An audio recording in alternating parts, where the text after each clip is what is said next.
Software ఉద్యోగం సాఫీగా సాగిపోతున్న జీవితం. కానీ ఏదో తెలియని వెలితి ఆ యువకుడిలో. ఇంకేదో సాధించాలని అనుక్షణం ఆలోచించేవాడు.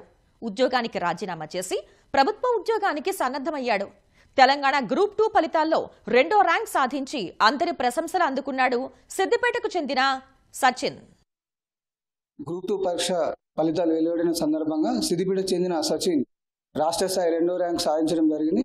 వారు పోటీ పరీక్షలకు ఎలా సన్నిద్ధమయ్యారు, ఈ ర్యాంక్ సాధించడం వల్ల వాళ్ళకి ఎలా అనిపిస్తుంది, సచిన్ అడిగి తెలుసుకుందాం. సచిన్ గారు, కంగ్రాచులేషన్. మీకు ఈ పోటీ పరీక్షలలో మీరు 2వ ర్యాంక్ సాధించడం మీకు ఎలా అనిపిస్తుంది? ముందుగా థ్యాంక్ యూ సార్. చాలా సంతోషంగా ఉందండి. ఈ సెకండ్ ర్యాంక్ రావడం అనేది అచీవ్మెంట్లో ఫీల్ అవుతున్నాను. యాక్చువల్గా మంచి మార్క్స్ వస్తాయని ఎక్స్పెక్ట్ చేశాను, బట్ సెకండ్ ర్యాంక్ అనేది కొంచెం అంత టాప్లో వస్తుందని చూడలేదు. సో ఫైనల్గా ర్యాంక్ చూసేసరికి ఫ్యామిలీ కూడా చాలా అందరు సంతోషంగా ఉన్నారు. సాఫ్ట్వేర్ జాబ్ వదిలిపెట్టి ఈ గ్రూప్స్ సైడ్కు రావాలని మీకు ఎలా అనిపించింది?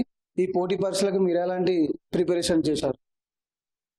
సో నేను 2 years సాఫ్ట్వేర్ జాబ్ చేశాను సార్. 2019 2021 2020లో నేను జాబ్ చేసేటప్పుడు కొంచెం ఇంకా సాటిస్ఫాక్షన్ లేదు. జాబ్ చేస్తున్నప్పుడు ఇట్లా గవర్నమెంట్ సైడ్ రావాలి, కొంచెం సర్వీస్ ఓరియంటెడ్ వర్క్ చేయాలని చెప్పేసి నాకు ఇంకా ఫీలింగ్ అనిపించింది అనమాట. సో లాక్డౌన్లో నాకు కొంచెం టైం స్పేస్ కొంచెం ఏర్పడింది అనమాట. నేను జాబ్ చేస్తూనే కొంచెం నాకు టైం ఉండడం వల్ల మెల్లిగా నేను ప్రిపరేషన్ స్టార్ట్ చేశాను. సో ప్రిపరేషన్లోనే నేను యూపీఎస్సీ సివిల్స్ 2021-22 అటెంప్ట్ చేశాను.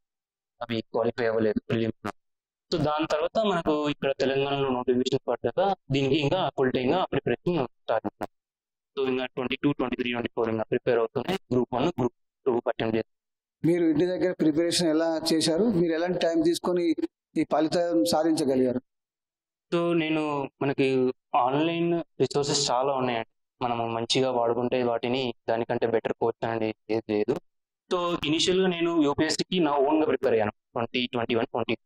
బట్ మనకి ఇక్కడ తెలంగాణలో వచ్చేసి తెలంగాణ సబ్జెక్ట్స్ కోసం only Telangana specific like Telangana movement కానీ హిస్టరీ కానీ వాటి కోసం అని చెప్పేసి లా ఎక్సలెన్స్ ఇన్స్టిట్యూట్లో కోచింగ్ కోసం జాయిన్ అయ్యాను.